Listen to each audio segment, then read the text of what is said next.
활동을 넓혀가는 이슬람 무장 세력의 야심. 이스라엘이 이슬람 급진 세력과의 싸움에 전 세계가 동참할 것을 촉구했습니다. 사랑과 복음을 전하는 선박 머시십.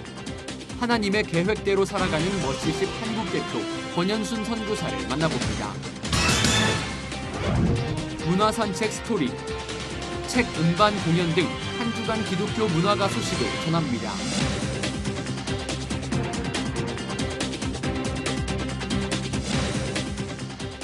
안녕하십니까. 유관재 목사입니다. 미국 본토에서 에볼라 환자 사망 보도가 전해지면서 반기문 유엔 사무총장과 오바마 대통령이 에볼라 퇴치를 위해 국제사회가 더욱 강력하게 공조할 것을 촉구했다고 하는데요. 조금만 더 일찍 이러한 움직임이 나왔어야 하는 거 아닌가 생각이 들기도 합니다. 무엇보다 의료 지원이 상대적으로 취약한 서아프리카에 인적, 물적 지원이 확대되기를 기대해 봅니다. C채널 매거진 굿데이, 오늘은 10월 15일 수요일입니다.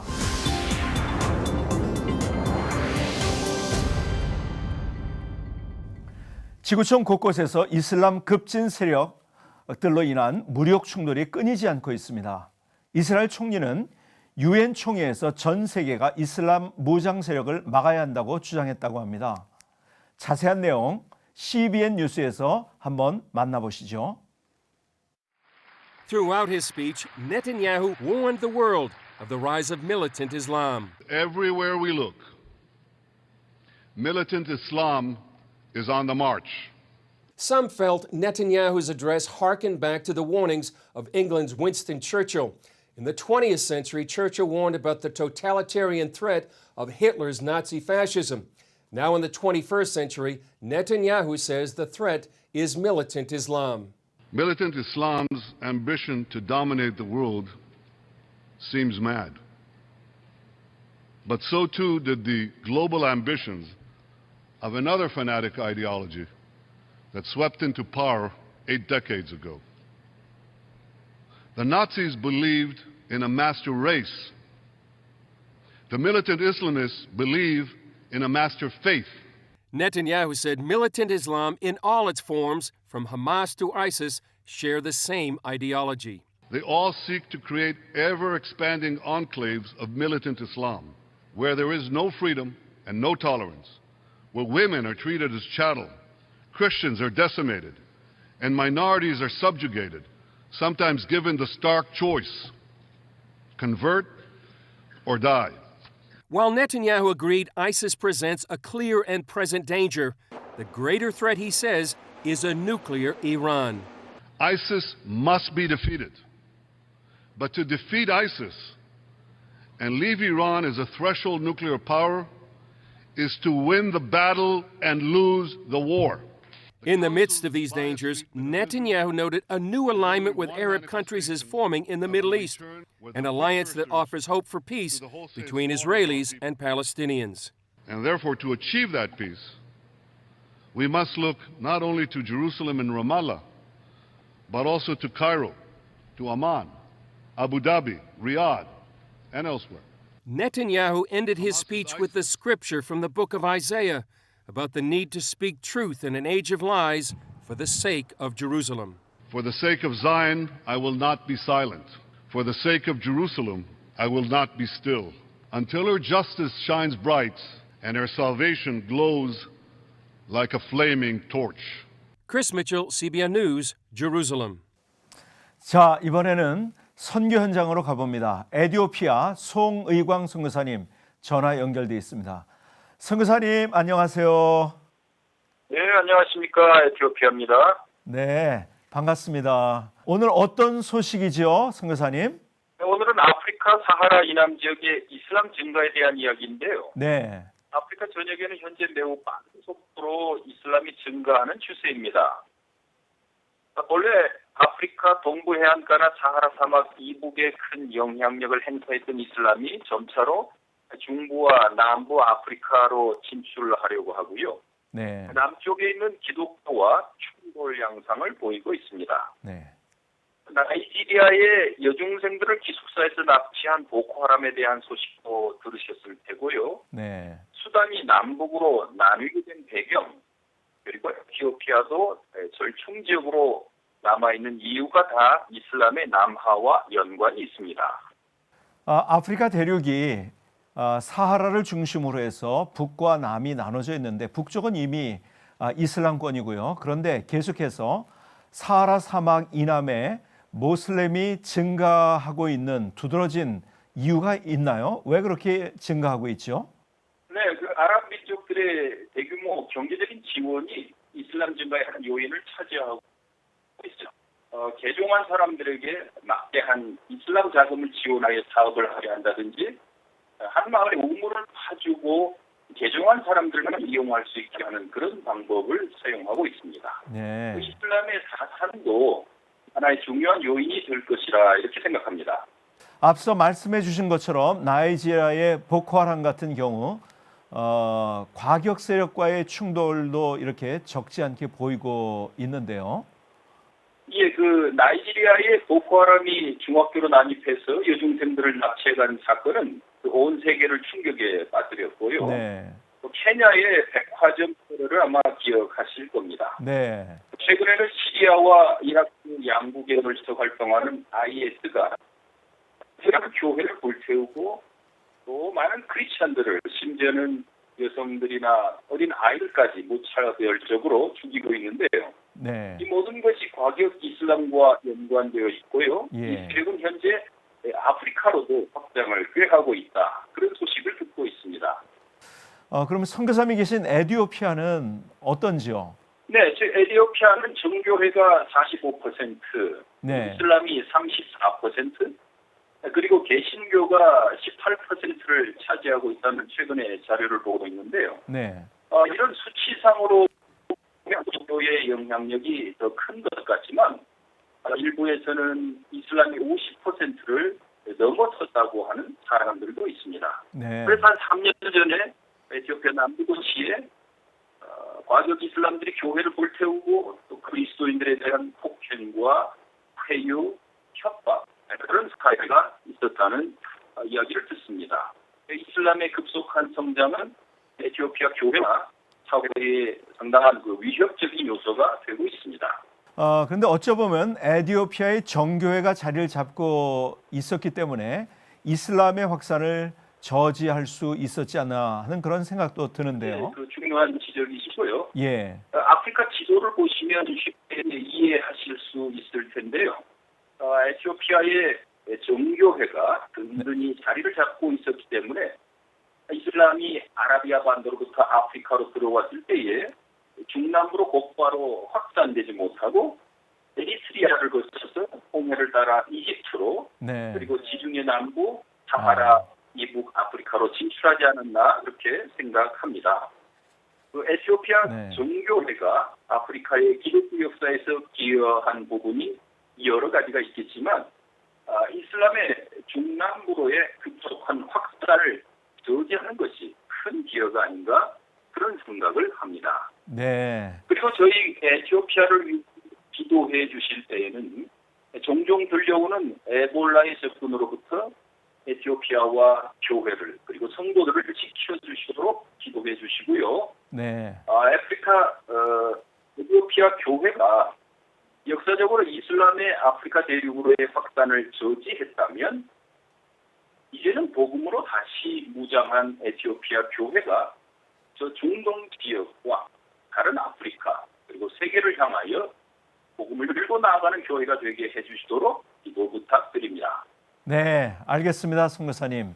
오늘은 사하라 사막 이남 지역의 이슬람 증가에 대해서 들어봤고요. 선교사님 말씀하신 내용 잊지 않고 우리가 에티오피아를 통해서 또 새로운 복음의 확장, 또 수많은 민족을 향해서 복음이 흘러가게 되는 그런 꿈을 꾸며 계속 기도하도록 하겠습니다. 오늘 소식 고맙습니다.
우리의 삶이 더욱 아름다운 건 그 속에 역사하시는 하나님의 은혜가 있기 때문이겠죠. 오늘 테마 인터뷰 그레이스의 주인공은 멀시십의 그 두 번째 이야기, 한국 멀시십의 대표 권현순 씨입니다. 한국 머시십의 책임을 맡아 섬기고 있는 권현순 대표. 처음 선교사로 갔던 땅 아프리카에서 그녀는 자신의 삶을 드리기로 생각했습니다. 처음에 선교사를 나갔을 때는 사실은 마사이 부족이 있는 지역에 가서 한 1년 정도 있었어요. 일을 했는데 그때까지만 해도 저는 여기가 내 일할 곳이다라고 생각을 하고 있었지만 하나님께서는 또 특별한 계획이 있으셨는지 전혀 알지도 못했고 계획도 없었던 그런 이제 소말리아라든가 루안다 지역을 가게 되었죠.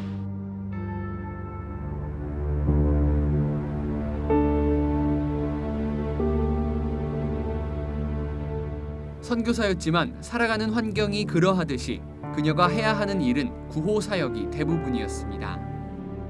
그러나 극심한 내전으로 인해 아무것도 할 수 없는 통제 불능의 상태. 저희가 들어갔을 때 무정부, 말 그대로 무정부 상태였어요. 그래서 유엔이 이제 모든 걸 관장하고 일을 하고 있고 NGO와 유엔 일을 하고 있었기 때문에 그냥 전선이 없는 전쟁터. 이곳에서 무엇을 할 수 있을까? 몰려오는 무력감을 걷잡을 수 없었습니다. 물론 이제 가장 어려운 문제는 치안 문제가 있었어요. 문 밖에 나가면 일단 어디서 어떻게 될지 모르는 상황이기 때문에 한 번은 큰 싸움이 우리 동네에서 일어나서 피신해 있다가 공항에 피신 갔다가 다시 들어와서 내가 얼마간 한국에 갔다 와야 될 것 같다. 그러니까 얼마간 너희들 가르치지 못하고 내가 가서 너희들 이야기도 한국에 같이 이야기를 하고 다시 돌아오겠다. 그러니까 아이들이 막 소리를 들으면 안 된다고 그래요. 가면 안 된다고. 우리 공부해야 된다고. 그래서 그때 그 얘기 듣고 굉장히 많이 울었던 생각이 나고요.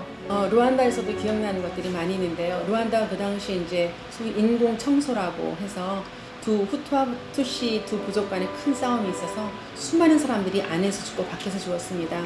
피난민 사역을 할 때는 죽어가는 사람들, 또 우리가 운영하는 작은 그 텐트 안에 임시 병원에 와서 수많은 사람들이 정말 그 링거를 꽂고 누워 있었거든요. 그 중에 어떤 한 가족은 25살 된 엄마가 아이를 셋을 데리고 왔어요. 데리고 왔는데 갓난 아기가 거의 이제 이슬 때문에 죽어가고 생명을 잃어가고 있어서 울지도 못하고 소리도 겨우 그냥 들릴까 말까 하는 모기 소리 같은 소리를 내고 있었습니다. 그래서 그 어머니에게 저는 참 그때만 해도 무모하게 그 어머니한테 기도하라고 그랬는데 멍하고 앉아있더라고요.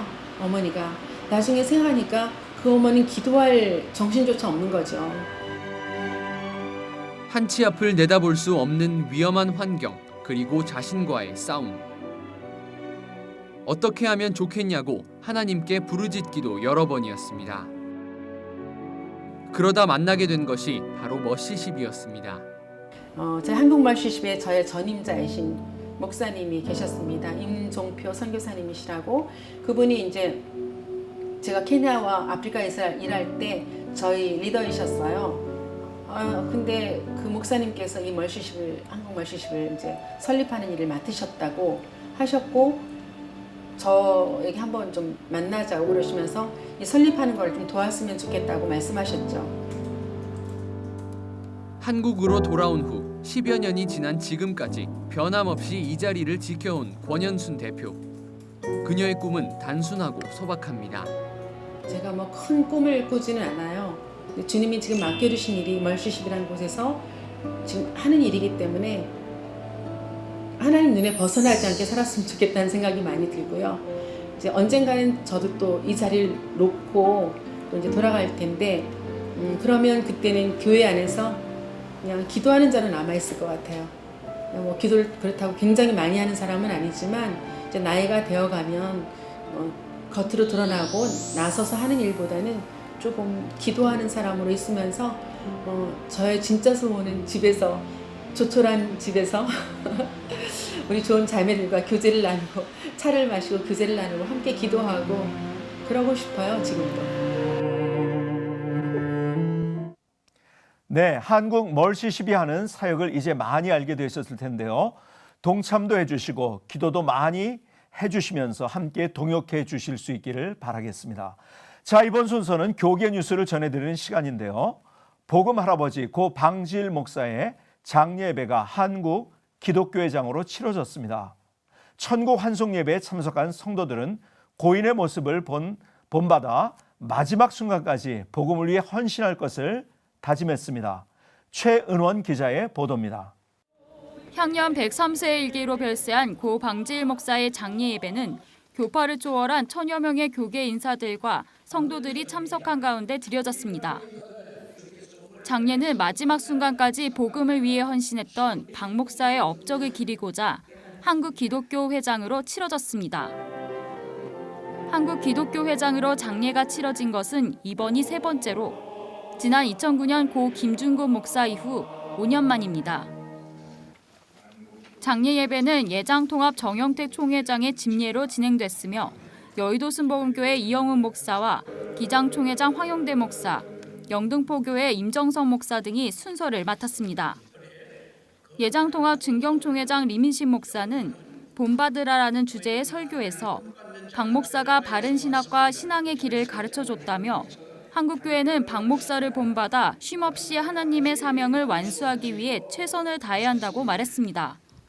박 목사님처럼 남은 생애를 우리 모두가 나름대로 그의 의롭과 그의 생활을 본받아서 우리도 한국 교회는 물론 사회까지 하나님의 영광을 나타내는 삶을 살아야 하겠다 하는 다짐을 하게 됩니다. 장례 예식을 마친 후 참석자들은 고인의 영정 앞에 헌화를 하며 마지막 애도의 뜻을 전했습니다. 한편 장지인 춘천 선산으로 이동한 유족과 영등포교회 성도들은 하관 예배를 갖고 박 목사가 하나님 곁에서 안식을 이루길 기도했습니다. 예장통합 영등포노회장 김상용 목사는 박 목사님은 복음을 위해 어디든지 가겠다고 항상 말씀하셨다며 우리 모두가 삶과 복음에 대한 목사님의 열정을 본받길 바란다고 전했습니다. CCNR 뉴스 최은원입니다. 앞서 말씀드린 것처럼 아주 감동적인 방지일 목사님 장례 예식을 은혜 가운데 잘 마쳤는데요. 우리 장례 예배에 설교를 하신 분이 리민식 목사님이십니다. 설교로 은혜를 끼신 그 리민식 목사님을 모시고 말씀 나누는 시간을 갖겠습니다. 목사님 안녕하세요. 감사합니다. 예, 이렇게까지 나오셔서 너무 반갑고 감사합니다. 림 목사님께서 곁에서 많이 가까이서 보셨기 때문에 방지일 목사님이 어떤 분이다 이런 기억을 좀 가지고 계실 것 같아요. 어떤 분이시라고 기억을 하세요? 우선은 박 목사님은 하나님께서 쓰신 종이시고요. 예. 그 어른의 인생 철학은 예. 오로지 하나님의 영광, 하나님의 영광 그리고 목회, 예. 뭐 그것만으로 사셨어요. 예. 그는 영적으로 매일 기도와 하나님의 말씀을 봉독하는 일을 지속했고 예. 또 그의 인격은 대인관계, 사람을 대할 때에 언제나 예수님께서 모든 사람들에게 대하시는 것이나 마찬가지로 그 복음적이고 신앙적이고 아름다운 지침이 될 수 있도록 그렇게 사셨죠. 대한예수교 장로회 통합 총회장 그리고 대한성송회 이사장도 역임하셨는데 뭐 이런 일들 속에서 기억나시는 어떤 에피소드나 이런 것들이 있으신가요? 이제 그 어른은 어떤 장을 맡기 위해서 뭐 운동을 한다든지 또 거기다가 무슨 그 애착이나 집념을 가지는 것은 없는 분이고요. 한국 교회가 이렇게 나뉘는 이런 모습을 보면서 우리 박 목사님이 하나 되는 것에 대해서 굉장히 많이 관심을 가지셨어요. 방지일 목사님은 평소에도 개인적으로도 화목 중심으로 사시고 목회도 그렇게 하셨고 총회에서도 이제 화목 중심으로 하는데 한국교회 화목을 위해서는 뭐 그저 기회 있는 대로 또 자신의 전생에 전부를 다해서 화목하는 그런 방향에서 사셨다고 볼 수가 있죠. 우리 방지일 목사님은 눈물을 많이 흘리신 목회자 또 이렇게 우리가 알고 있는데요. 뭐 그런 어떤 방질 목사님의 모습에서 좀 기억나는 게 있으신가요? 방질 목사님은 그 기록 가운데 눈물에 대한 기록도 많지만은 예. 피에 대한 기록, 예. 또 무슨 그 이제 사랑과 용서, 구원, 예. 뭐 속죄, 예. 그리고 그런 어록이라고 할 만한 그 표가 될 만한 것, 제가 이렇게 보는데도 한 130개, 예. 격산 예. 덕해, 인격은 산같이, 예. 덕은 바다같이 하라. 뭐 예. 이런 말씀. 예. 또 예수님의 속죄 제물만 되시게 하지 말고 예. 화목 제물이 되시게 깊은 신앙을 가져라. 뭐 이런 예. 말씀. 예. 또 내 희생, 내 손해는 하나님께서 갚아주신다. 네. 육적 계산에 흑자로 살지 말고 예. 하나님 계산에 적자로 살아라. 예. 뭐 이런 그게 믿음이죠. 말씀이라든지 예. 예. 뭐 달아질지언정 녹슬지 않도록 산다. 예. 뭐 이런 게 한 130개 예. 있어요. 아. 예, 그런데 그 어른이 그런 좋은 명언들을 만드셨는데 예. 명언만 만드신 게 아니고 자신이 그렇게 사신 예. 거예요. 예. 예. 우리 박 목사님의 어떤 부분을 우리가 유산으로 기억해야 될지 우리 목사님이 생각하시기에. 그 박 목사님이 다양하게 일하셨습니다. 예. 예를 들어 선교도 하셨고 목회도 하셨고 교육도 하셨고 또 저서도 많이 내시고 뭐 여행도 많이 하시고 여러 가지 일 많이 하셨습니다. 예. 했는데 단 그 박 목사님의 생애는 바울 사도처럼 주를 위해서 그저 영광 돌리며 최선이 그러니까 살겠다고 하는 그거 하나로 말하자면 집중해서 네. 그 외의 것을 위한 것은 없이 그것만을 위해서 예. 이제 이렇게 사셨다로 볼 수 있죠. 예. 우리 임 목사님이 나오셔서 우리 방질 목사님 얘기를 해 주시니까 저희들이 더 많이 도전을 받게 되는 것 같습니다. 감사합니다. 목사님 오늘 나와주셔서 너무 감사합니다. 감사합니다. 예, 감사합니다. 예. 그 밖의 소식들 정희민 기자가 전해드리겠습니다. 총신대 재단 이사회가 지난 10일 예장 합동총회의 결의에 따라 정관 개정 동의서를 작성했다고 밝혔습니다. 한편 예장 합동은 지난 제99회 정기총회에서 70세 정년제와 재단 이사회 임기에 대해 오는 10일까지 모든 재단 이사가 정관 개정 동의서를 제출하고 30일까지 총신대 규정을 개정한 후 서면으로 총회에 보고할 것을 결의한 바 있습니다. 통일부가 지난 14일 기독단체인 조국평화통일협의회 관계자들의 방북을 승인한다고 밝혔습니다. 이에 따라 조국평화통일협의회는 15일부터 나흘간 북한에 머무르며 16일에는 평양 봉수교회에서 남북 공동기도회를 개최할 예정입니다. 포항중앙교회가 교회 창립 67주년을 맞아 서임중 담임 목사를 원로 목사로 추대했습니다. 서임중 목사는 35년간의 목회 생활을 인도해 주신 하나님께 감사드린다며 소감을 밝혔습니다. 포항중앙교회 차기 담임 목사로는 손병렬 목사가 위임했습니다.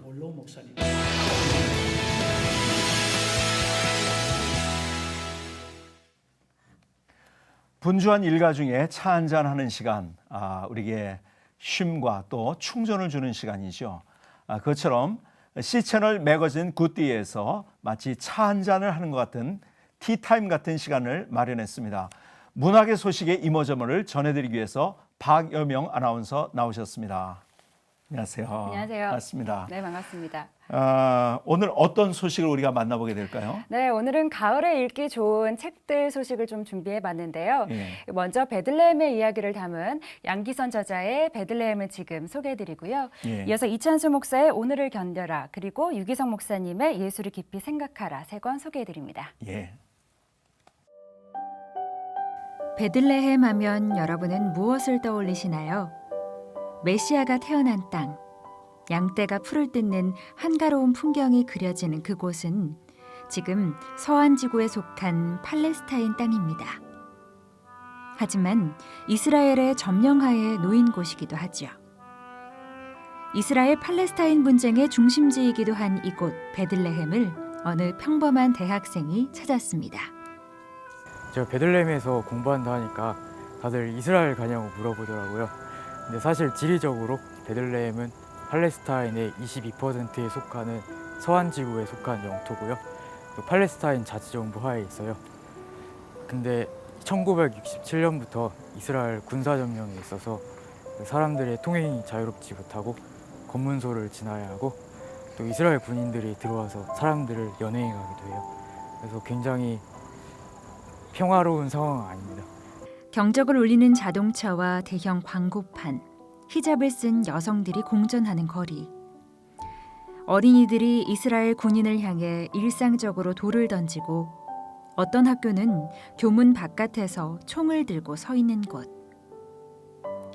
베들레헴은 지금의 저자 양기선은 그곳에서 6개월간 교환학생으로 생활하며 자신이 바라본 베들레헴 사람들의 삶을 르포 에세이 형식으로 책에 담았습니다.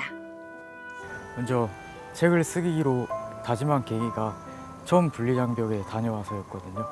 이 장벽에 의해서 팔레스타인 마을이 토막나기도 하고 또 그쪽 주변에 이스라엘 군인에게 돌을 던지는 게 그 일상이 된 아이들을 보면서 정말 가슴이 아프고 너무 심란했었어요. 그래서 이런 아이들이 자라서 팔레스타인 사회의 동력이 됐을 때 이 두 민족 간의 연합이 가능해질까 하는 걱정도 정말 많이 들었고요. 그래서 또 한국 사람들이 이 사태를 잘 모르는 것 같아서 이걸 나누고 싶다, 이걸 알리고 싶다 해서 이 책을 쓰기로 결심했습니다.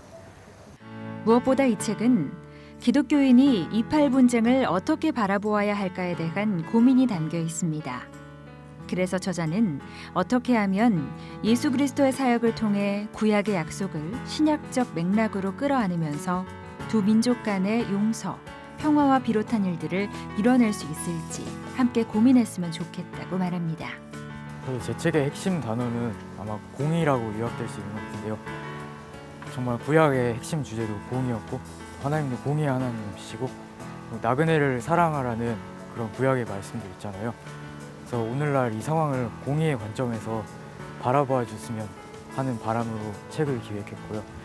또 이스라엘 팔레스타인 분쟁에 관해서 정말 건전한 토론이 확산되고 어떻게 바라봐야 될까 하는 고민이 더 많아졌으면 하는 바람을 가지고 책을 기획했습니다. 어쩌면 28 분쟁은 먼 나라의 일이 아닐지도 모릅니다. 그들의 일상을 가장 가까운 곳에서 지켜보며 그가 내린 결론은 과연 무엇이었을까요? 오늘날 세상을 살아가기가 참 고단하다고 생각하시는 분들 많으시죠? 특히 영적으로 순결을 지키기가 어렵고 마음의 평안을 유지하기란 더 어려운 기독교인들에게는 더욱 그러할 텐데요. 그런 기독교인들에게 응원과 위로를 주는 이찬수 목사의 오늘을 견뎌라가 출간됐습니다. 오늘을 견뎌라는 요한계시록이 어렵거나 무서운 책이라는 편견을 가진 성도들에게 오히려 그것이 어렵고 힘든 마지막 때를 살아가는 우리에게 하나님이 주시는 인생 가이드북이라는 사실을 전하며 그 안에 담긴 하나님의 위로와 격려의 메시지를 전해줍니다. 이 책을 통해 저자는 성도들이 조금 더 친밀한 마음으로 요한계시록을 가까이에서 마음이 힘들고 어려울 때 오늘을 견딜 수 있는 위로를 얻길 바란다고 합니다. 잘한다라는 칭찬은 누구나 듣고 싶어하는 달콤한 말이죠. 하지만 때로는 잘한다는 평가에 의지해 기쁨과 보람을 얻다 보면 그것이 되레 스트레스가 되기도 합니다. 예수를 깊이 생각하라는 안식년을 마치고 다시 담임 목사의 자리에 서게 된 유기성 목사가 목회에 성공했다는 평가를 받고자 하는 욕심을 버리고 오직 주님과 연합하는 삶의 기쁨을 누리게 된 이야기를 담고 있습니다. 유기성 목사는 오늘을 살아가는 우리 성도들에게 그저 예수님을 생각하는 데 그치지 말고 주 예수님이 함께 하심을 믿음으로 예수님의 마음을 품자고 권면하고 있습니다. 그럴 때에 우리는 놀라운 은혜와 축복을 누릴 수 있게 될 테니까요. 예, 가을은 천고마비의 계절이고 또 독서의 계절인데요. 네, 맞습니다. 이런 책들 통해서 우리의 마음이 따뜻해지고 또 위로를 얻고 또 도전을 얻었으면 좋겠다. 네. 그런 생각을 갖습니다. 네, 맞습니다. 또 새로운 음반 소식을 또 가지고 오셨다고요? 네, 맞습니다. 예. 때로는 많은 말보다 한마디의 진솔한 말이 우리의 마음을 더 울릴 때가 있는데요. 하나님의 사랑이 얼마나 아름다운지를 고백하는 강성은의 신보 소식 지금부터 만나보시죠. 2002년 CCM 오디션에서 수상하며 음악인의 길을 걷게 된 강성은 씨가 CCM 음반 How Wonderful You Are를 발매했습니다. 안녕하세요. 강성은입니다. 이번에 How Wonderful You Are라는 음반을 가지고 여러분과 만나게 되었습니다. 반갑습니다. 그간 재즈를 비롯한 대중음악 활동을 하다 어려운 시기를 맞이하게 된 강성은 씨. 하지만 그 시기에 하나님께서는 강성은 씨를 찾아와 주셨고 하나님을 향한 마음을 곡으로 만들게 하셨다고 하는데요. 이번 미니 앨범에는 강성은 씨가 직접 작사 작곡한 4곡이 수록돼 있다고 합니다. 제가 크리스찬으로 살아가면서 만났던 이야기들과 그 중에서 담겨있는 고백들이 들어있어요. 그래서 그 고백들이, 그러니까 제가 만난 하나님이 조금 더 친근하게 사람들에게 전달될 수 있으면 해서 조금은 더 대중적인 음악의 코드나 이런 것들로 좀 풀어봤습니다. 우리를 바라보시는 예수님의 사랑이 얼마나 놀라운지를 찬양을 통해 전하고 싶다는 강성은 씨. 하나님의 인도하심을 따라 그녀가 내딛는 첫걸음이 기대되는 이유입니다. 강성은의 CCM 앨범 How Wonderful You Are였습니다. 아름다운 목소리로 하나님을 찬양하는 강성은 씨의 모습 아마 하나님이 굉장히 기뻐하시리라 믿습니다. 네, 맞습니다. 이어서 한 주간의 문학의 소식 정리해드릴게요. 예. 한국국제예술원 교회음악학과가 주관하는 제1회 CCM 클리닉이 오는 18일 한국국제예술원 예홀에서 열립니다. 하나님 마음에 합한 다음 세대의 예배자를 세우기 위해 기획된 이번 클리닉은 예배예술 분야에서 국내 최고의 권위를 갖고 있는 전문가들과의 1대1 강의로 이루어지며 예배 인도, 보컬, 기타, 드럼, 기획 연출 등 총 8개 분야에 걸쳐 무료로 진행됩니다. 만 16세에서 30세 미만의 크리스천 청소년과 청장년이면 누구나 참여할 수 있고요. 참가자는 이메일을 통해 사전 접수를 해야 합니다. 서울 모테트 합창단이 예술의 전당 콘서트홀에서 제95회 정기연주회를 가졌습니다. 창단 25주년을 기념해 마련된 마스터피스 시리즈 3번째 연주로 브람스 독일 레퀴엠을 선보였는데요. 서울 모테트 합창단은 1989년 어떤 기관이나 단체에서도 지원을 받지 않고 순수하고 이상적인 합창음악의 실현과 교회 음악의 바른 이상을 제시하고 실천한다는 목표로 시작됐는데요. 국내 유일의 민간 직업 합창단으로 활발한 활동을 이어오고 있습니다. 국내에서는 처음으로 상업극단에서 공연되어 화제가 됐던 연극 철로 역정이 1주년을 맞이해 4번째 시즌을 무대에 올렸습니다. 꿈의 형식을 빌려 영원한 목표를 찾아가는 순례자의 여정을 담은 존 비니언의 베스트셀러를 원작으로 한 철로 역정은 복음적인 시선으로 내용을 구성해 크리스천들과 일반 관객들 모두에게 공감대를 형성하고 있는데요. 오는 12월까지 서울 북촌 아트홀에서 계속된다고 합니다. 제2회 청년제의 캘리그라피 말씀 깃발전이 오는 10월 24일부터 11월 28일까지 장신대 캠퍼스 전역에서 열립니다. 감성 글씨 혹은 멋글씨로 불리는 캘리그라피를 통해 하나님의 말씀을 전파하는 청년제의 캘리그라피 문화선교회는 10월 종교개혁일을 기념하기 위해 이번 깃발전을 준비했다고 합니다. 네, 한 주간의 문화가 소식 박여명 아나운서와 함께했습니다. 감사합니다. 감사합니다.